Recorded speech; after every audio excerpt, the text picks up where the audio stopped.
Hey y'all. So we're going to talk more about getting into proofs this week. We've done obviously a couple.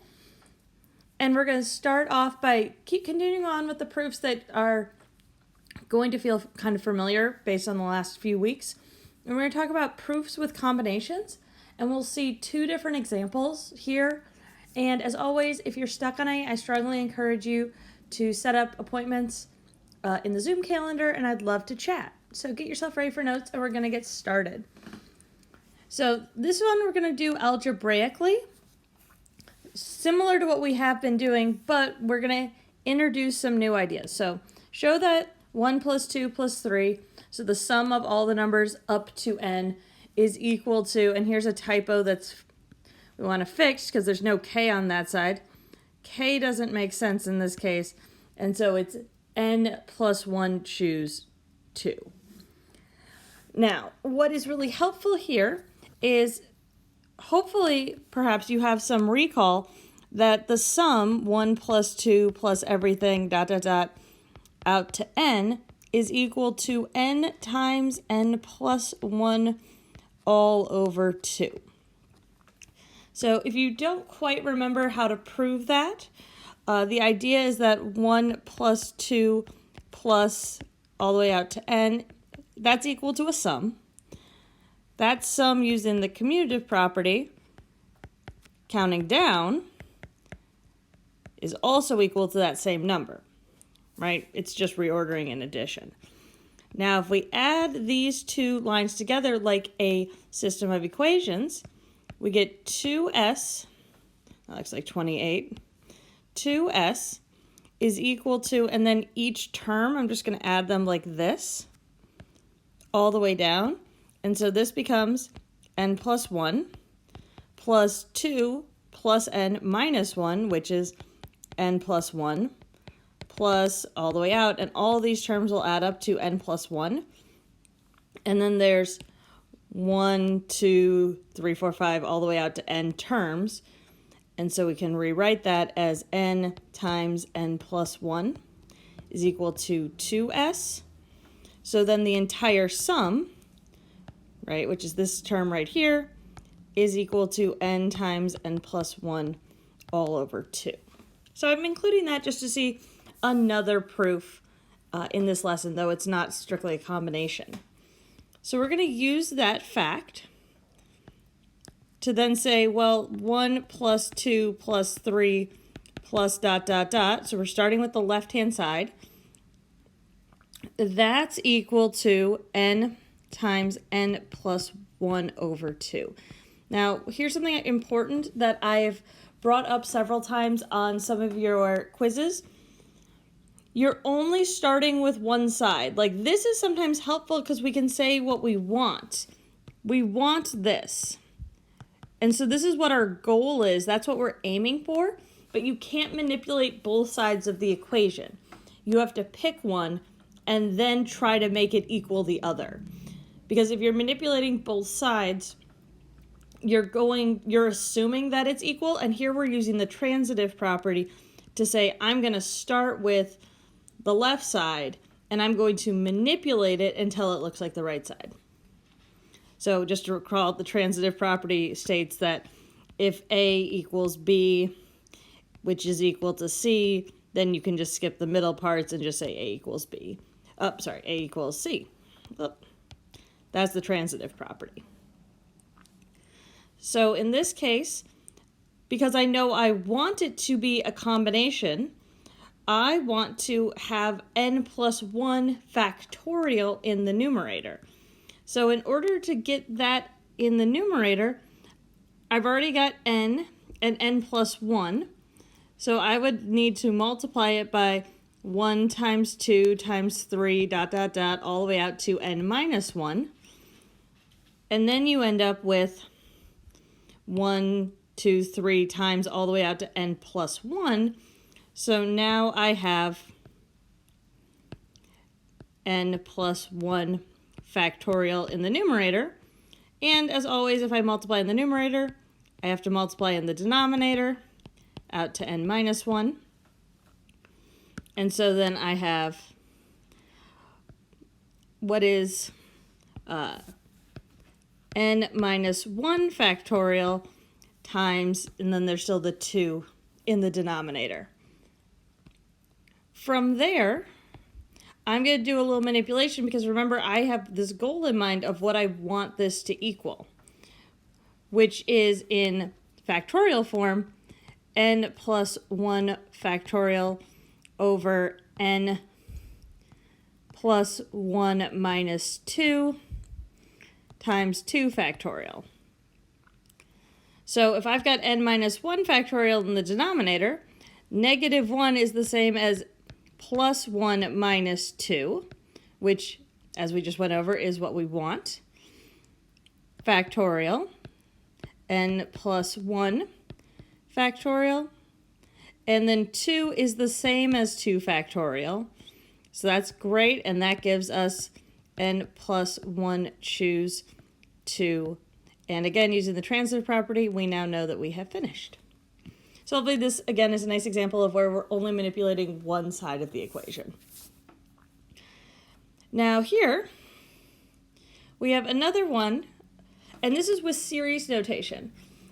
And so when you see problems with series notation, you either are going to want to use the binomial theorem, but since this isn't equal to a power, then it's not going to make any sense. And there is, unfortunately, also a typo in this one, which I'm fixing now. And so one thing that it's going to be important to know is that if it's a power, use the binomial theorem. Here, you're going to have to use something else.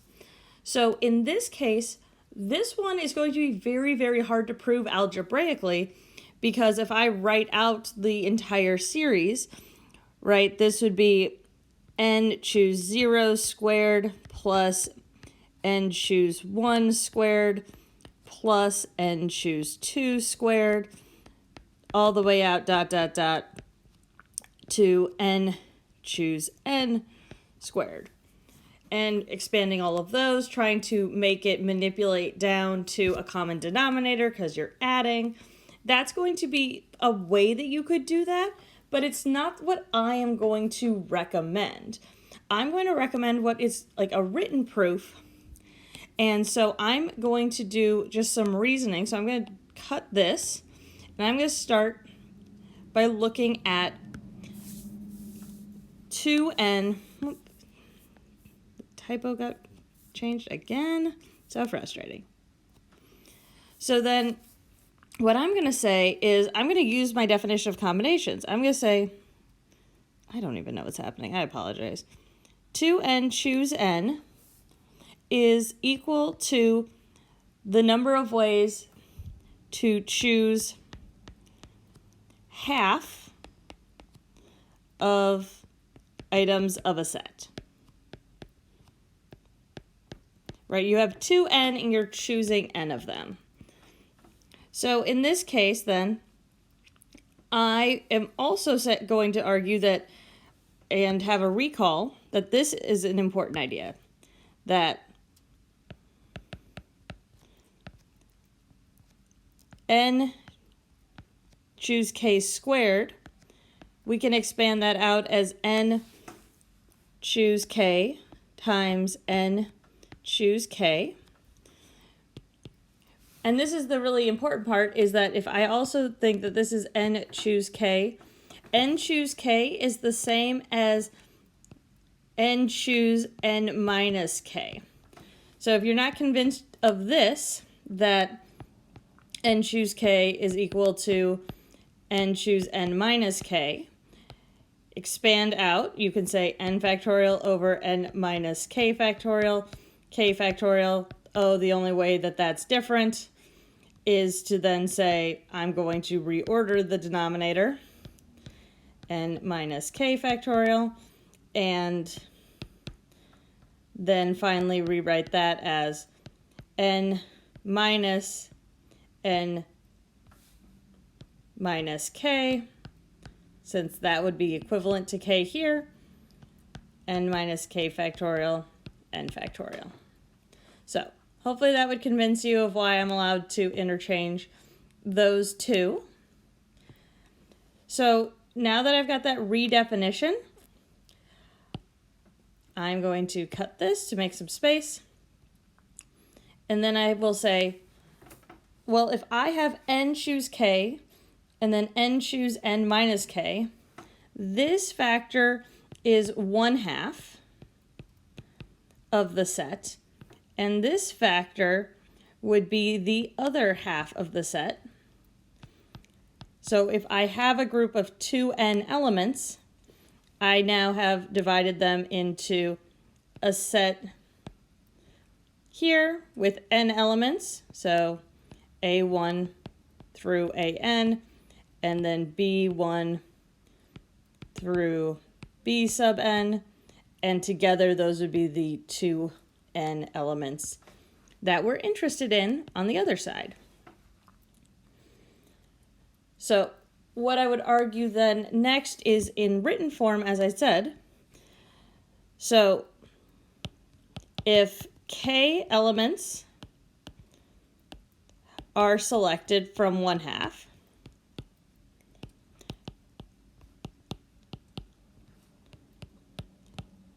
and n minus k selected from the other, then in total, k plus n minus k, which is n elements, are selected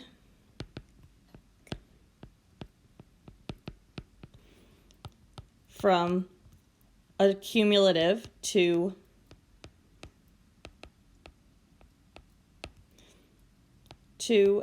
set, which is exactly what this definition is. And the reason that it's a sum is because this set is different than the other. And so this is when we pick one, we maybe pick 1A and then the rest are B. You pick 2 out of A, the rest are B. 14 out of A, the rest are B. And so that's why we have the cumulative, the sum here, so that you're adding up all the different ways that you can divide up these two halves. So hopefully this written one is also a way that you can see how to do some of these proofs. If you want to see it written out a little bit more concisely and fully, I encourage you to look at the PDFs. And again, please be in contact. I know that the answers in the back of the book for proofs are basically exactly what you would be writing, but make sure that you're doing this and trying your best to do them independently, so that I can, one, help you if you're stuck, and then also you're getting that practice before the quiz and the presentation problems are due. Talk to you later.